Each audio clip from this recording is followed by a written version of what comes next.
So Vampire's Bloodlord Rising is a third-person vampire game where you rebuild your castle and turn villagers into servants, who then work for you. It really is basically V-Rising but in third person instead of top-down, though it tries to add its own spin with a story-driven approach, and an admittedly very cool dual identity system. So how does it work? You play as a vampire lord who went into hiding after the Inquisition wrecked your castle, and cursed the entire land with something called the Silver Whale. You wake up to find your master Varago is mostly dead, but his power remains in the castle core, which starts pushing back this veil. So your job is to rebuild everything, reclaim the surrounding lands, and deal with the Inquisition that's still hanging around. The main gameplay loop here is actually pretty straightforward. You go into nearby villages, sneak around or just walk in during the night, talk to people to learn about their skills, and then turn them into vampires. These servants then go back to your castle and actually do work for you, which is honestly the best part. You assign them to different tasks like gathering resources, crafting items, building various structures and your castle, or feeding blood to the castle core. Each servant needs their own coffin though, and if you don't provide one, their loyalty drops, and they also stop working.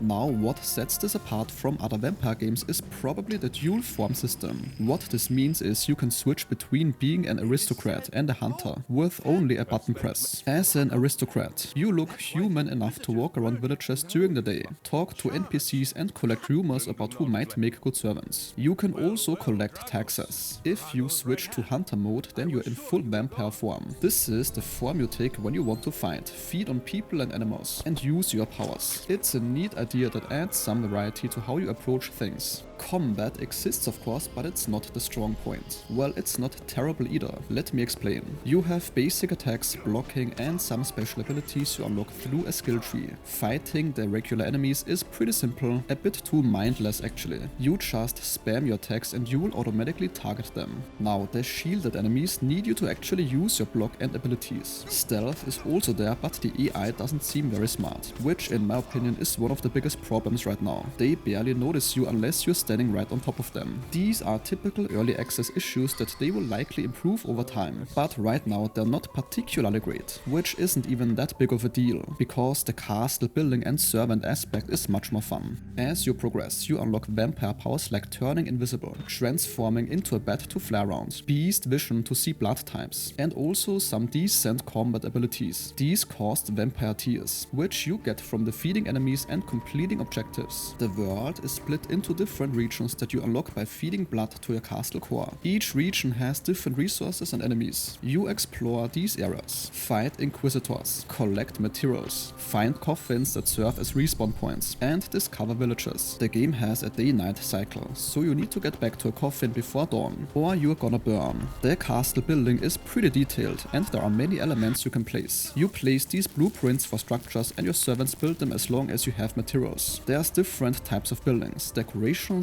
walls, floors, and functional structures, like crafting stations and storage. The developers did something amazing here that every crafting game should have, which is that everything shares a global inventory that your servants access, which makes the automation work really well. The game does support up to 4-player co-op. That means you can build and explore together. Since the game is in early access, you can expect bugs and rough edges, like the underwhelming combat and AI I mentioned earlier. The full version is actually supposed to have 3 times more content, including more story chapters, quests, and better multiplayer features. The current build gives you the core mechanics and enough content to get a feel for what they're going for. And that sentence concludes today's video. If your time was respected, a like or comment is very much appreciated.